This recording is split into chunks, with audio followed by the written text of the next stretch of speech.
someone who has lost someone they love. I don't know how to put a broken heart back together.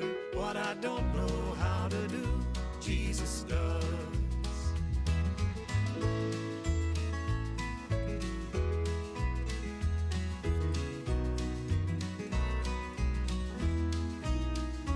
Maybe someone out there listening knows exactly what I'm singing. You see yourself in every single word. You know about great sorrow, and you're hoping that tomorrow God will answer all the prayers from you He's heard. In life we'll all have valleys, and the load that's much too heavy will surely need God's strength from up above. I don't know how to touch the throne of God for the answer. What I don't know how to do, Jesus does. I don't know how to give hope to the hopeless. I don't know how to drive away the rain. I don't know about tomorrow, but I know who holds the future. I know someone who knows about the pain.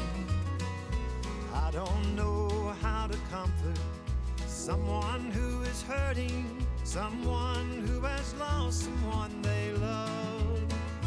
I don't know how to put a broken heart back together. What I don't know how to do, Jesus does. I don't know how to put a broken heart back together. What I don't know how to do, Jesus does.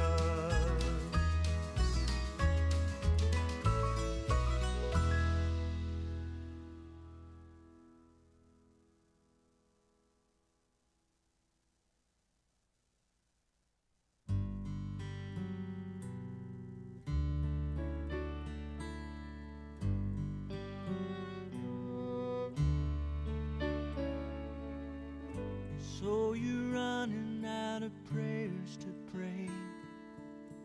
You think nobody cares anyway. You're thinking all your sins go unforgiven.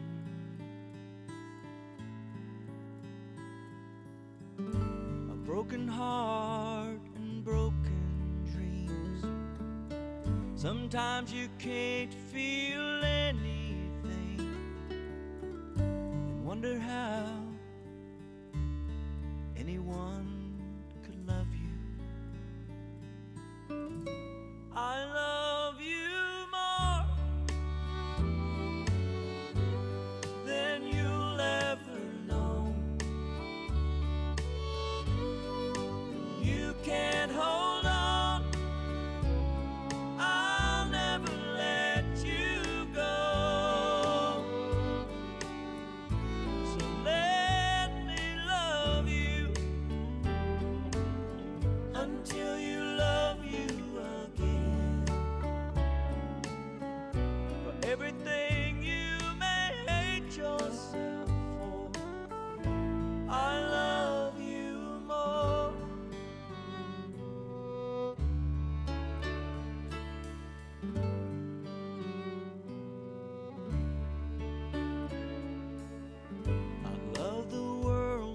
I sent my son to show you love like you've never known. And even through it all, they crucified him.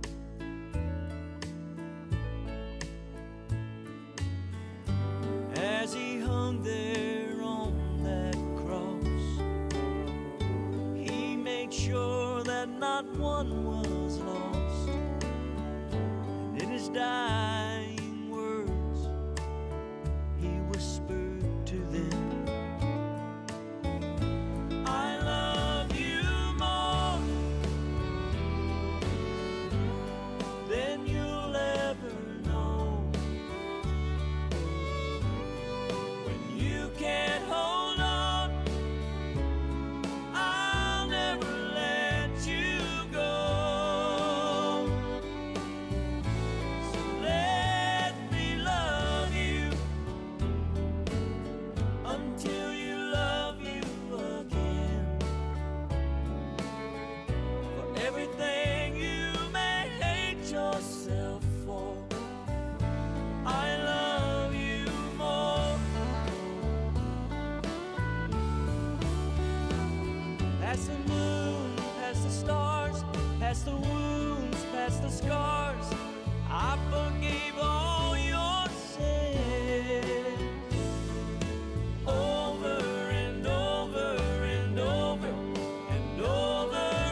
hold on.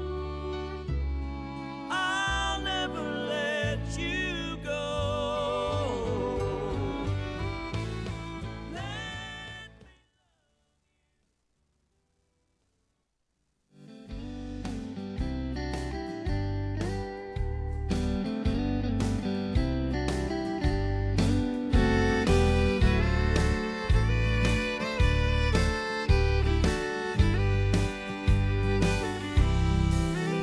Down here my burden's heavy, and the road is rough and long. Sometimes my feet get weary and so sore. But a brighter day is coming when I'll rest on heaven's shore, and I won't have to worry anymore. And I won't have to worry when I reach the other shore. All my troubles will be over, and I'll rest forevermore. My eyes will be on Jesus, and my heart will be aglow, and I won't have to worry anymore.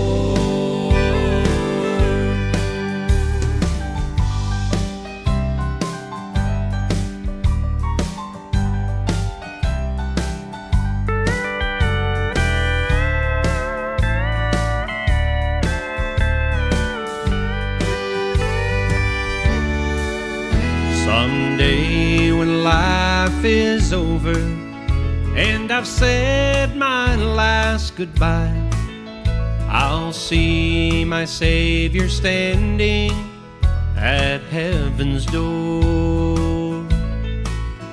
Then I'll hear him say, "You're welcome, all your cares are left behind, and you won't have to worry anymore."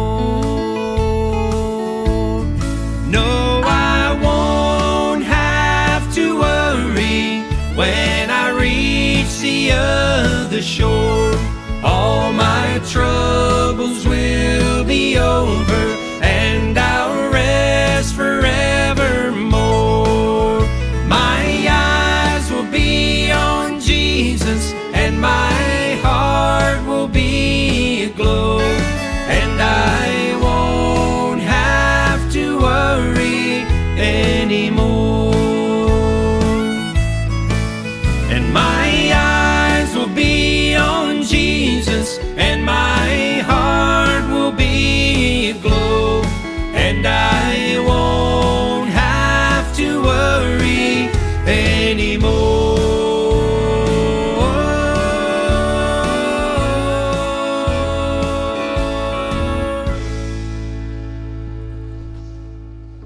A beautiful song, ladies and gentlemen, that Sandra chose herself. In fact, she has chosen all but one of the songs that we will hear this afternoon in our farewell to her. In colours bright as morning light, she walked with grace, a heart made right. A faithful soul with open hands, she welcomed all from many lands. No line of blood could draw her care. She found a family everywhere. Her door was always open, her table long, her life a prayer, her love a song. She served, she cheered, she lent her time. She built her world with care and rhyme. Basketball courts, the cattle shows, where help was needed, she would go. A listener true with steady eyes, she held your hopes, she heard your cries. Yet quiet strength would still be known. She kept her peace, but held her own. At Christmas time her kitchen glowed, cook-ups with granny, shortbread, kiss biscuits, gifts bestowed. her home a haven, safe and warm, through every calm and every storm. Now heaven's colours meet her gaze, bright as her clothes, yet brighter rays. We gather here, our hearts set free, to love as she taught you and me. So laugh, so weep, so sing today, for Sandra's love still lights our way.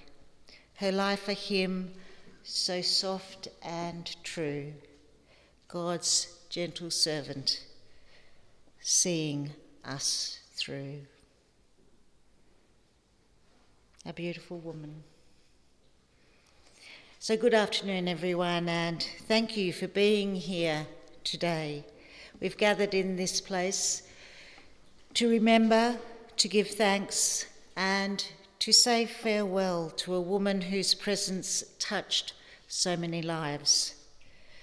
Today we honour Sandra Elizabeth Ferguson, born in Burnie on the 26th of February 1954, after her parents Bill and Kate immigrated from Scotland with her older sister Anne. Sandra was the dearly loved wife of Greg and now is reunited with him, and she was the loving mother of Sally, Andrew and Kate Murfitt, and auntie to Tanny Busher. She was Nan not only to her grandchildren and step-grandchildren, but in many ways to countless others who were folded into her wide, generous heart. On behalf of Sally and Peter, Andrew and Serena, Kate, Tammy and Trent and their families, I welcome you and thank you for being here with them to help celebrate Sandra's life. I also welcome all those who are viewing online, as they were unable to join us in the chapel. At the conclusion of Sandra's interment in the Wynyard Lawn Cemetery, you are warmly invited to come together at the Wynyard Bowls Club to share your stories and to support one another. A funeral is never easy, yet it is a privilege to come together in the company of family and friends, to pause from the routines of our lives and to acknowledge a life lived with such kindness, generosity and colour. We gather here to do three things: to give thanks for Sandra's life, to remember her with honesty and affection, and to support one another as we grieve her passing. Sandra was a woman whose kindness was not a polite word, but an active way of being. She embraced everyone, every kind of family dynamic, every background, every story. When her first husband remarried, she embraced the child from that relationship, affectionately known as Little Tam. She embraced Little Tam as one of her own. Family for Sandra was never limited to bloodlines. It was built on love, trust, and belonging. No one was excluded. She was inclusive, non-judgmental, and unfailingly generous in spirit. She supported people simply because that was who she was. Those who had the privilege to know her had a dedicated and loyal friend for life. She could be quietly determined. You knew if you had crossed her, but she rarely held a grudge. With the birth of Sally in 1980, Sandra's family began. Andrew following 12 months later, and 12 years later, Kate completed the family. She was a fabulous mother, and family continued to mean everyone, relatives, friends, neighbours, teammates, and the kids her own children played sport with. Sandra gave herself to her church and her community.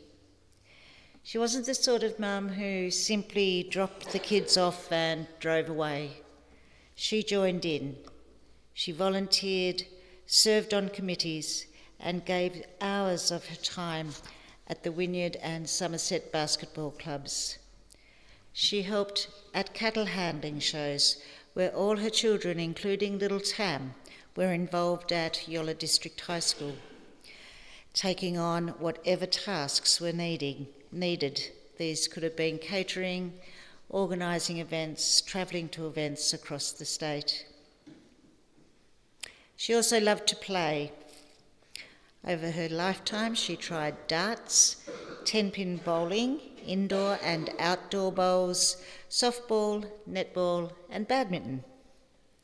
Even as her health declined, she remained living in the home that she had created, with the support of services and individuals to help her live as independently as possible.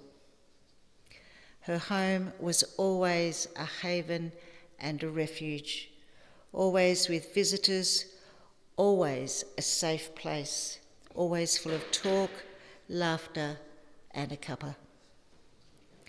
Today, as we remember her, every emotion is welcome. If you feel like crying, cry. If you feel like laughing, laugh. Let us honour her with the same openness, warmth, and generosity she offered to all of us. So this afternoon, Sandra's eulogy has been lovingly written by her daughter Kate, with contributions from other family members and friends, and Kate is going to present it to us now. Thank you, Kate.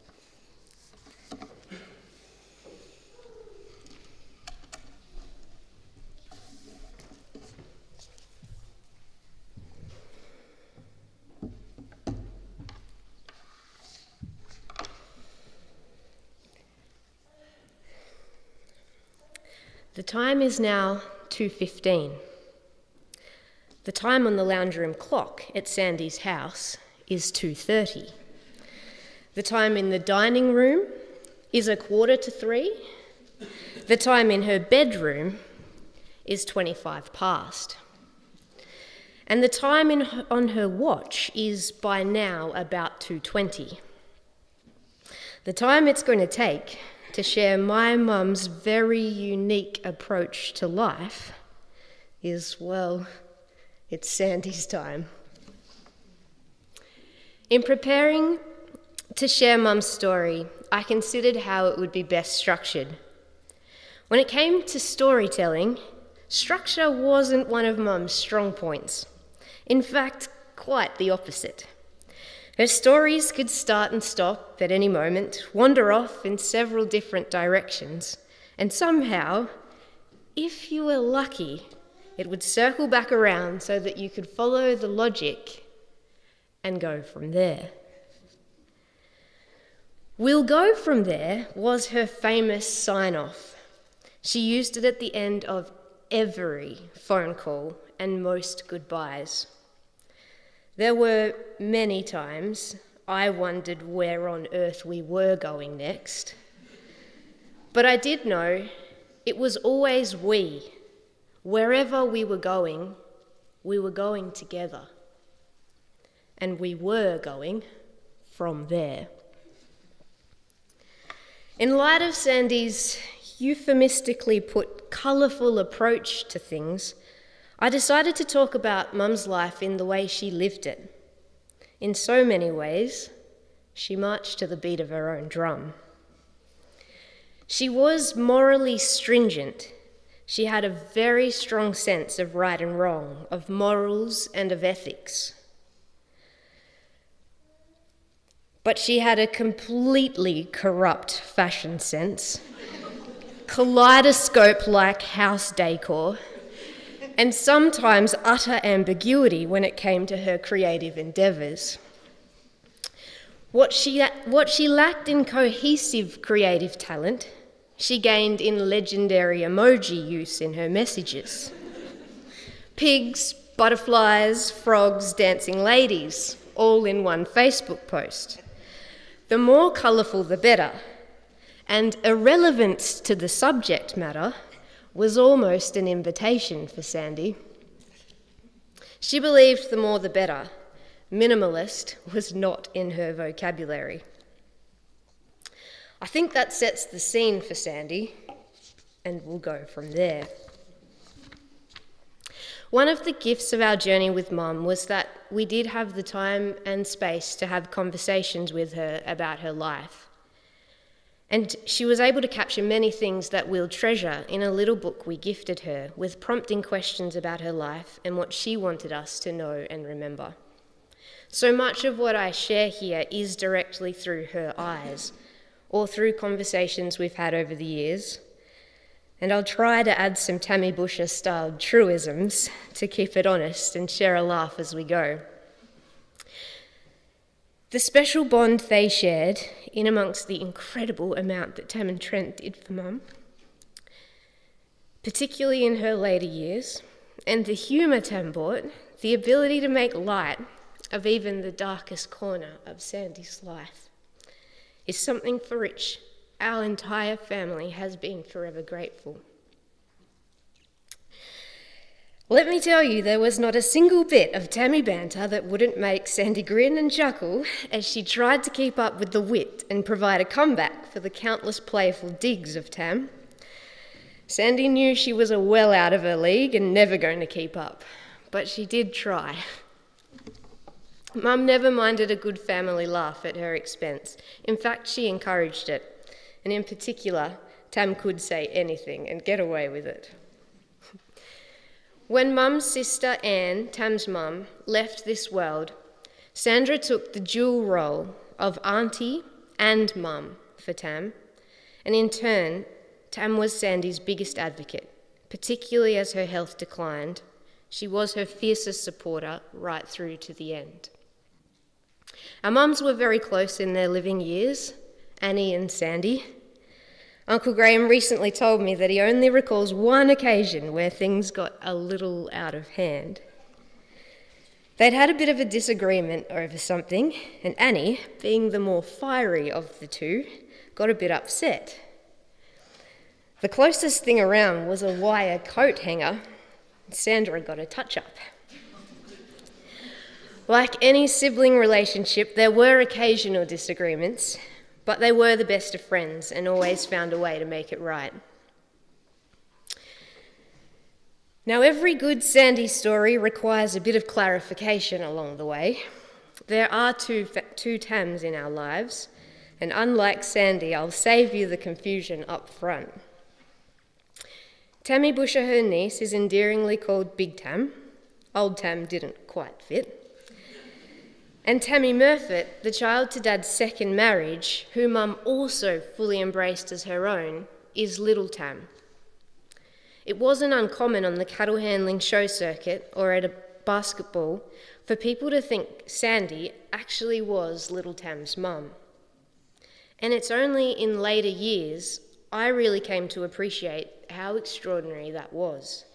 I never considered it to be weird, it was just what Sandra did.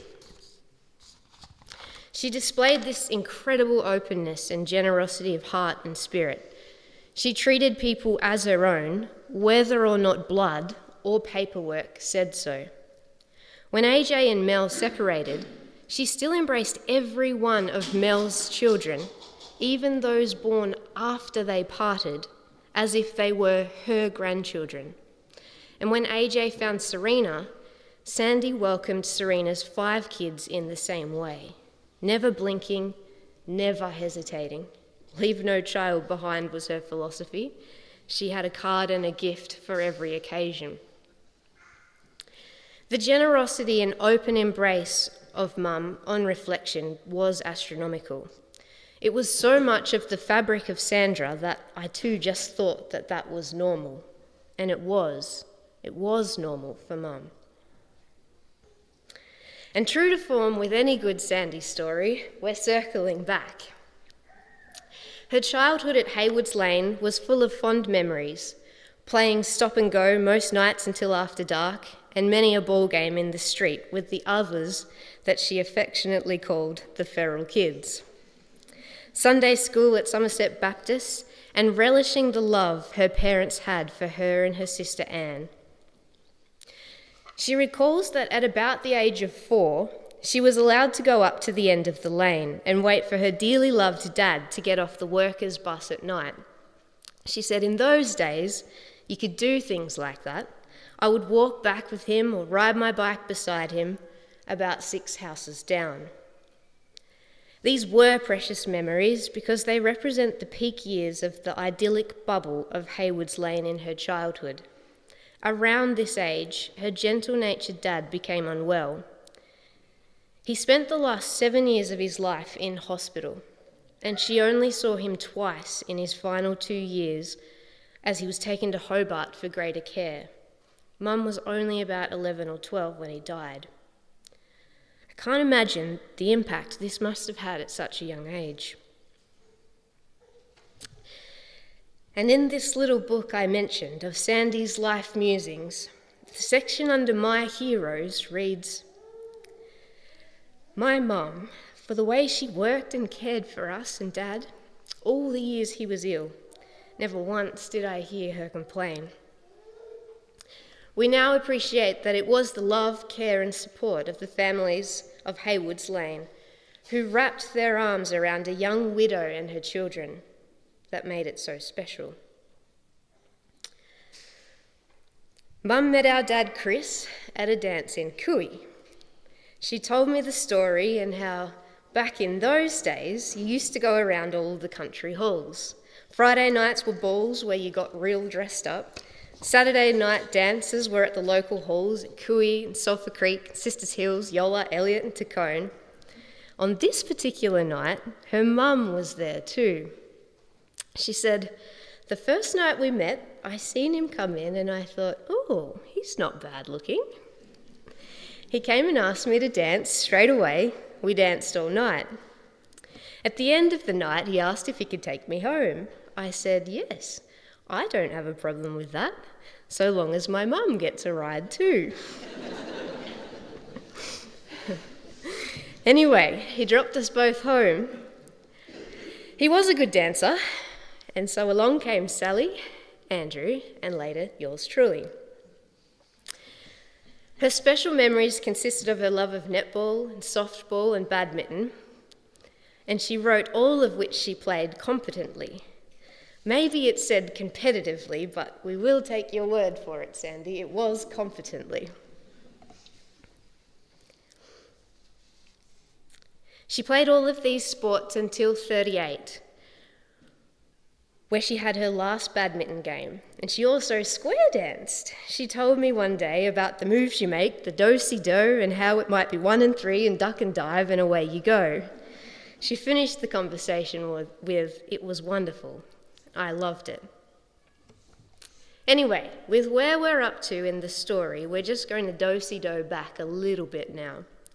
She worked at G.J. Coles in 1970, store 26 in Wilson Street. She said she enjoyed it most of the time and worked her way up from being a counter girl in kitchenware to being head girl of hardware. Career progression led to being in the office after that, where she did merchandise, counted the books, and was in charge of doing the orders. The work that gave her the greatest satisfaction was, I quote, getting the 2 hard basket down to nil. She said her boss, Mr. Bev Sargent, always said, "Okay, Monty, it's that time." She was at that time in Montgomery. In this particular conversation, she started sharing stories of her work days.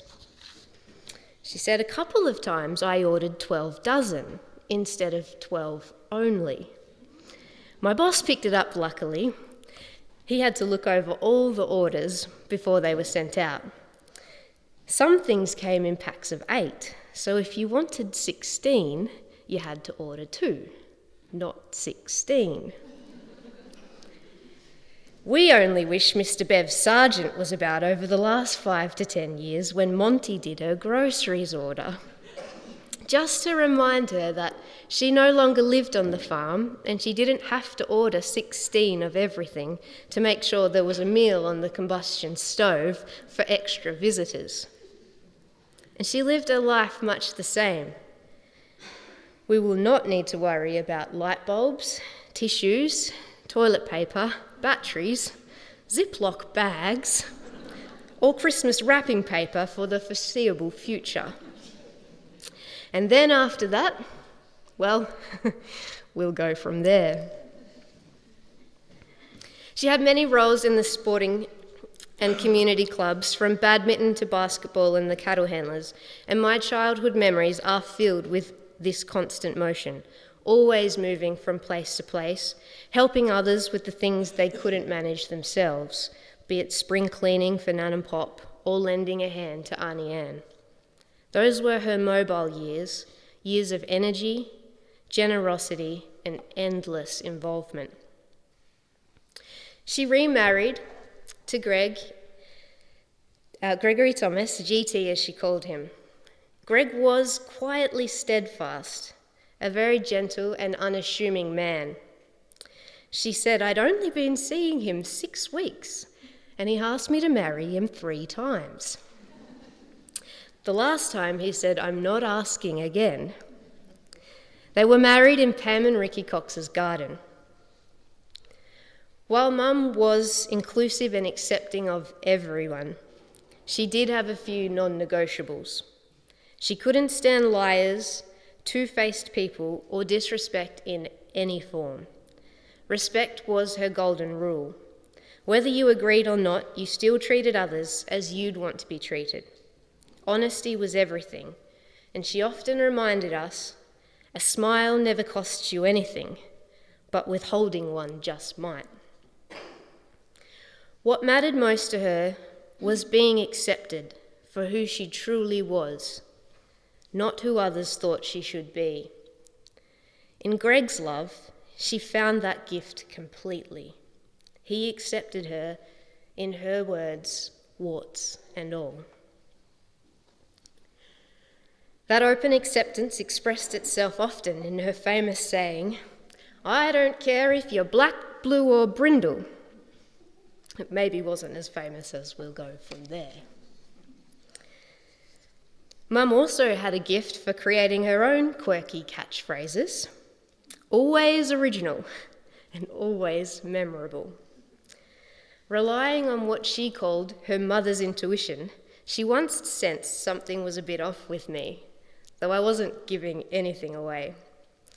In her typical blasé style, she came out with equal parts hilarious and equal parts disarming. "It doesn't matter if you assassinated someone, I'll still love you and we'll work it out." That was Mum. Absolute love, total acceptance, fierce dedication to motherhood. In her later years, despite declining health, she navigated it all with grit and grace, thankful for what she had and for what she could still do. Even hospital visits with Mum were part serious, part family comedy. One trip stands out. Her storytelling was at its clearest. She was experiencing vivid delusions from an infection. We still laugh about the Irish nurse Mary allegedly sneaking kisses with Eddie, the patient opposite Mum. She was convinced they'd secretly married. But the crown goes to the helicopter ride. Sure as night is black, Sandy called Big Tam and was telling her all about the helicopter she had to fly in. She had to stay in it for 20 minutes. The ride was, however, 3 minutes short, so she had to have another go. She was unsure where in the hospital they kept the helicopter on the pad, because they take you down all these back corridors and who knows where you are in the place. Needless to say, loudspeaker was utilised, and Tam reported Trent nearly falling off his stool laughing and almost chewing her kitchen bench trying to disguise his laughter. Tam walked past the MRI room about 12 months ago in a different medical appointment with Mum and asked if she'd like to go and book for another trip. Tam got told she was a cheeky little witch. Sally always said that if anything ever happened to her and Pete, Sandy would keep Petey boy. So in this same hospital visit, when Sal left the room to call Pete and Sandy asked where she'd been, Sal said, "Talking to your favourite child," meaning Pete. Without missing a beat, in her hazy delusion, Sandy replied, "Oh, I already talked to AJ this morning."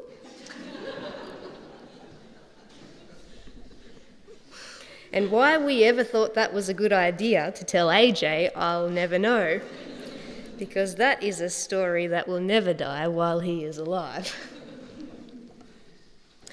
In the words of Tammy Busher at one of hers and Trent's regular Tuesday night visits with Sandy, in her dry wit, "You don't have to be crazy to be part of this family, but my goodness me, it helps." There is no doubt Sandy has left a hole in a lot of people's lives with her passing. Now it's about learning to find our light, even in our darkest moments. Like the little giggles, sometimes accompanying tears leaking out our eyes, with random thoughts like wondering about the long-term sustainability and financial stability of Dixon's pharmacy. We can only hope the business continues to thrive even in Sandy's absence. Then again, we were very surprised that Avon didn't last the test of time with the single-handed support of Sandy. Not just for immediate families and birthdays, but for everybody who visited, for every adopted grandchild, and not to forget presents wrapped just in case she forgot somebody. Sandy never wanted anybody to feel left out. There are many people who played an important role in Sandy's life, and there are an incredible number of people to thank for their contribution in supporting Mum, especially over the final years of her life. But none more so than her niece Tammy Busher and her husband, otherwise known as Sandy's Trenty Babe. Sally, Andrew and I cannot thank you both enough for being there for our Mum, for your selflessness in always being ready, willing and able to be in Sandy's corner, and for holding such a special place in her heart. There is an art in living in a way that reflects how you would want your eulogy to be read.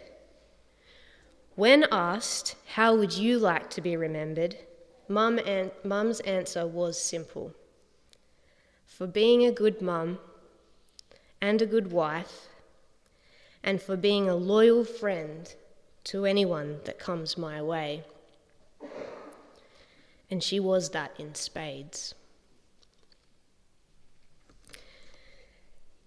So thank you, Mum, for being far more than a good mum.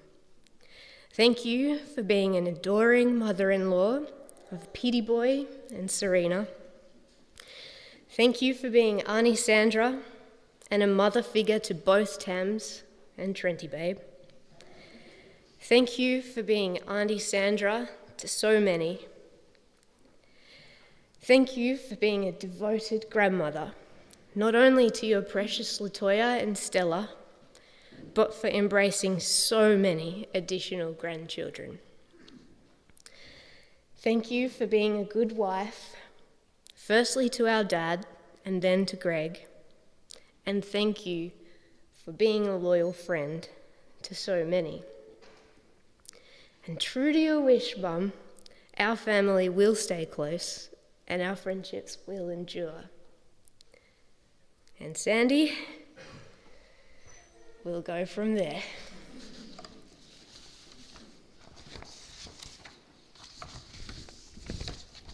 Well done, Kate.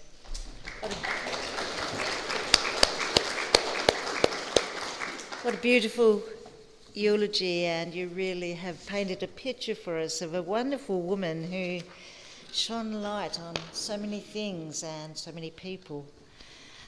Makes one a bit envious in many ways. It's time now for just a bit of reflection after we've heard all of what Kate has said. A time to pause and just think about Sandra and the place that she had in your life. I have no doubt that many of you have a huge hole that the memories will pour out of while we sit and listen to a beautiful hymn, One Day at a Time, Sweet Jesus.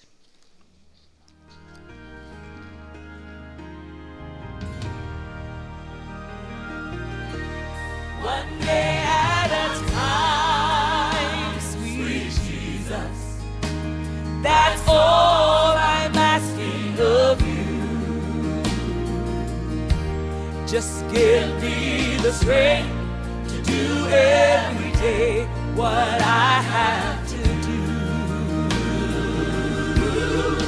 Yesterday's gone, sweet Jesus, and tomorrow may never be mine. Help me today, show me the way, one day at a time. I'm only human, I am a woman. Help me believe what I can be in all that I am. Oh, show me the stairway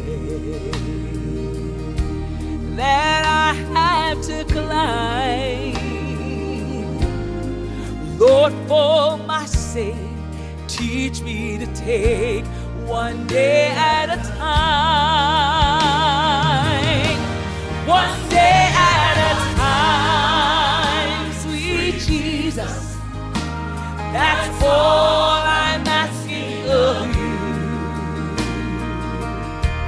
Just give me the strength to do every day what I have to do. Yesterday's gone, sweet Jesus, and tomorrow may never be mine. Help me today, show me the way, one day at a time.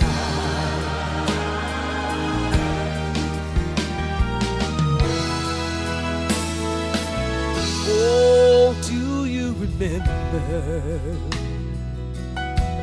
when you walked among men? Well, Jesus, you know, if you're looking below, that it's worse now than then. So much pushing and shoving, and it's crowding my mind. So, Lord, for my sake, teach me to take one day at a time. One day at a time, sweet Jesus. That's all I'm asking of you. Just give me the strength to do every day what I have to do. Yesterday's gone, sweet Jesus, and tomorrow may never be mine. Help me today, show me the way, one day at a time. Lord, help me today, show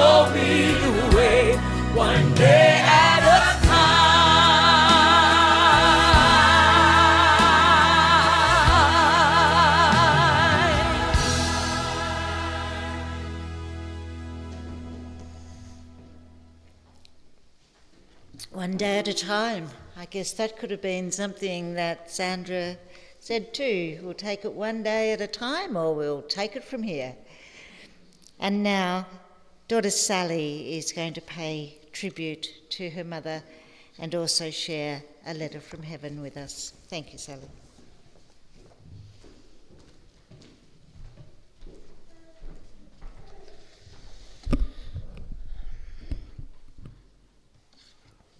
To my dearest family, some things I'd like you to know. First of all, I'd like to let you know that I've arrived okay. I'm writing this from heaven, where I dwell with God above, where there's no more tears or sadness, there's just eternal love. Please don't be unhappy just because I'm out of sight. Remember that I am with you every morning, noon and night. And do not be afraid to cry. It does relieve the pain. Remember there will be no flowers unless there was some rain. And to the very many friends, trust God knows what is best. I'm still not far away from you. I'm just beyond the crest.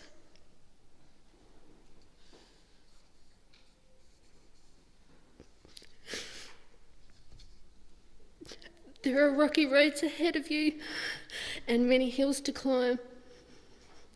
But together we can do it, taking one day at a time. When you're walking down the street and you've got me on your mind, I'm walking in your footsteps, only half a step behind. And when you feel that gentle breeze or the wind upon your face, that's me giving you a big hug or just a soft embrace. And when it's time for you to go from that body to be free, remember you're not going. You're coming here to me.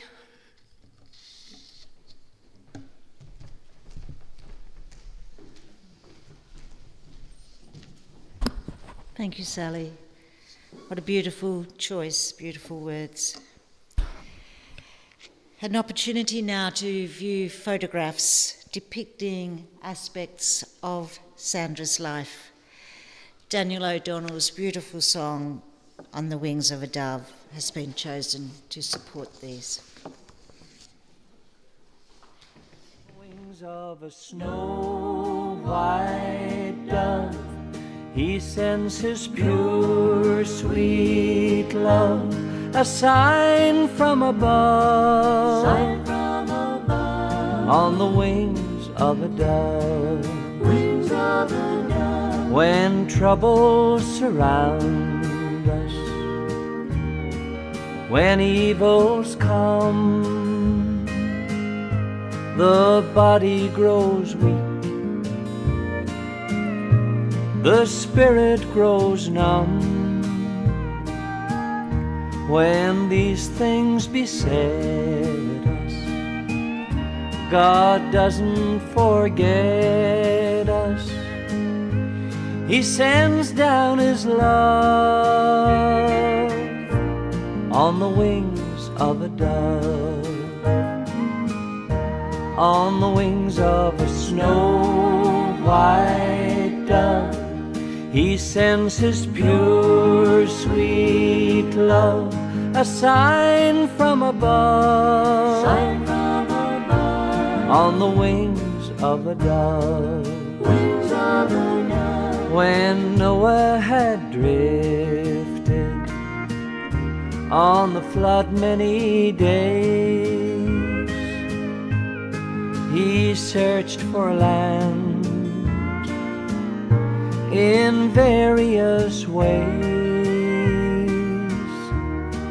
Troubles he had some, but wasn't forgotten. He sent down his love on the wings of a dove, on the wings of a snow-white dove. He sends his pure, sweet love, a sign from above, on the wings of a dove. Wings of a dove.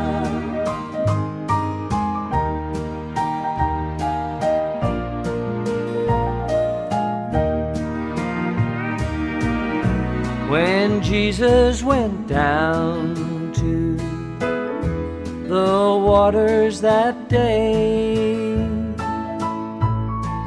he was baptized in the usual way. When it was done, God blessed his Son. He sent down his love on the wings of a dove, on the wings of a snow-white dove. He sends his pure, sweet love, a sign from above, on the wings of a dove. Wings of a dove. A sign from above, on the wings of a dove.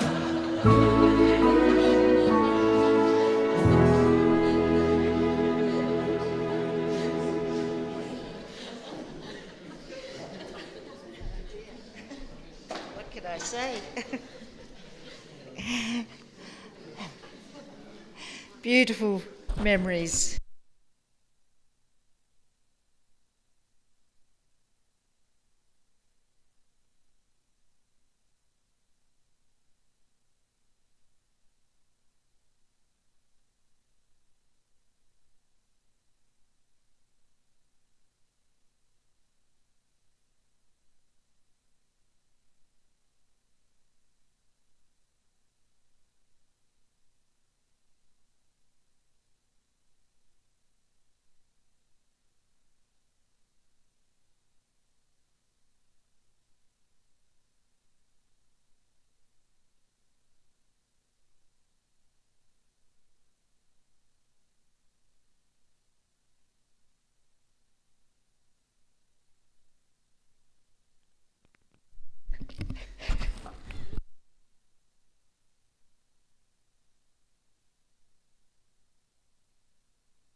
Well, good morning, Jesus. Yes, it's me again. But I didn't call this time to get forgiveness for my sin. I called to talk to Mama, and I know she's there with you.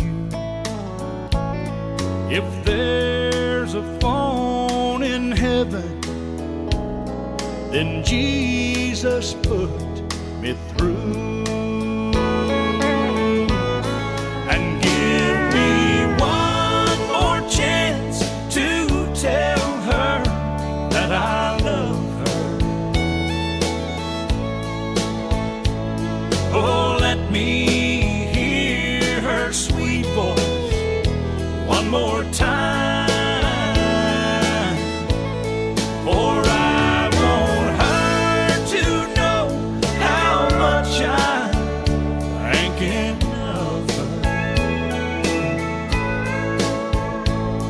If there's a phone in heaven, put my mama on the line.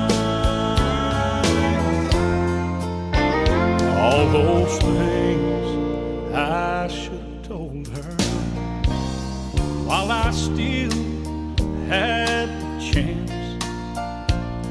But one day, Lord, you took her with no warning in advance. And I'm begging now, please give me one last opportunity. If there's a phone in heaven, let my mama talk to me. And give me one more chance to tell her that I love her. Oh, let me hear her sweet voice one more time, for I want her to know how much I'm thinking of her. If there's a phone in heaven, put my mama on the line. Yes, if there's a phone in heaven, put my mama on the line.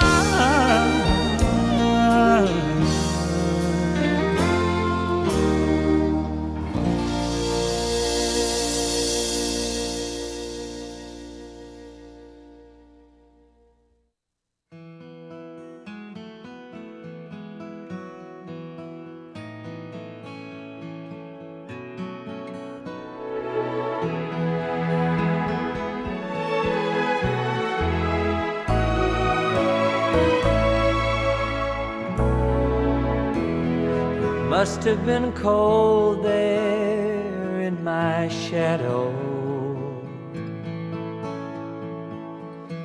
to never have sunlight on your face. You've been content to let me shine. You always walked a step behind. I was the one with all the glory, while you were the one with all the strength. Only a face without a name.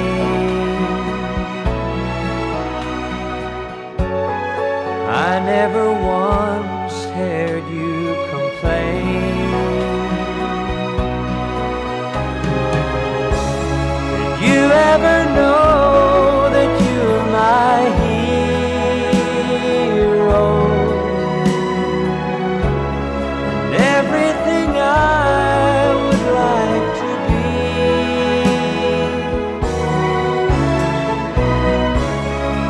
I can fly higher than an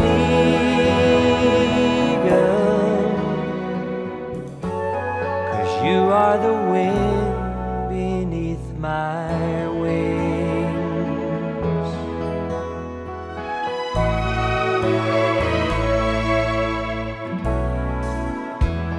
It might have appeared to go unnoticed that I've got it all here in my heart. I want you to know I know the truth.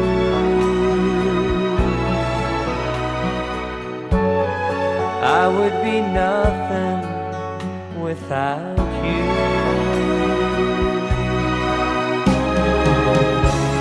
Did you ever know that you're my hero? Everything I would like to be.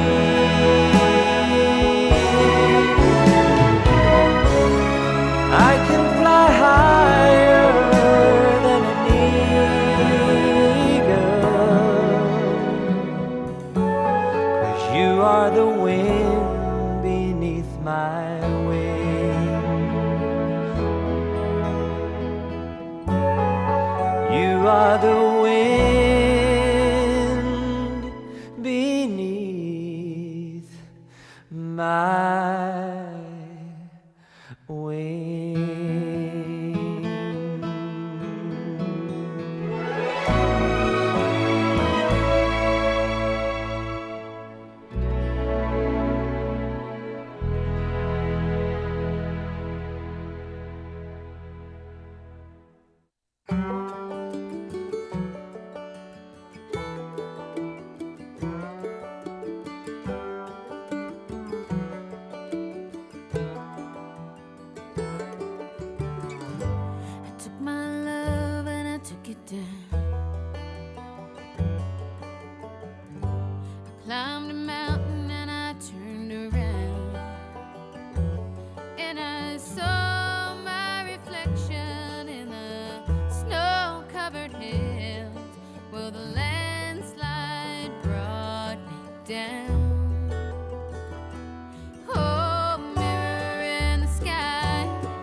that's called heaven.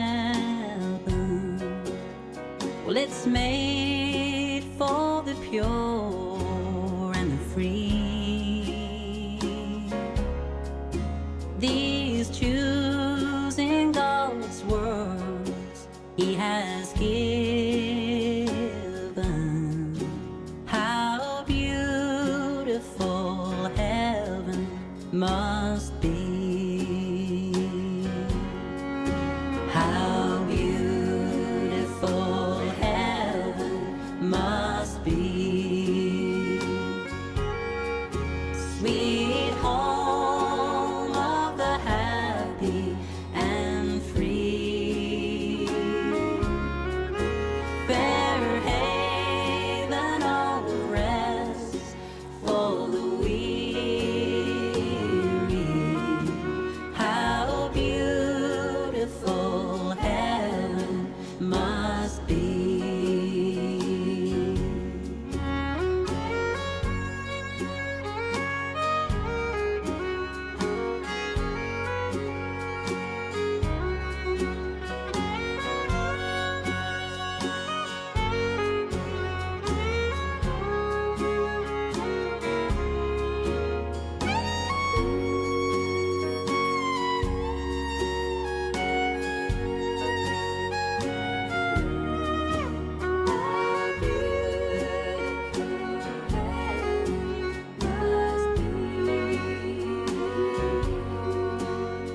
The children will play without sadness. The women will dance without fear. And the men will all walk tall with armor. Only light, peace and love will be there. How beautiful heaven must be. Sweet home of the happy and free. Fair haven of rest for the weary. How beautiful heaven must be. Fair haven of rest for the weary.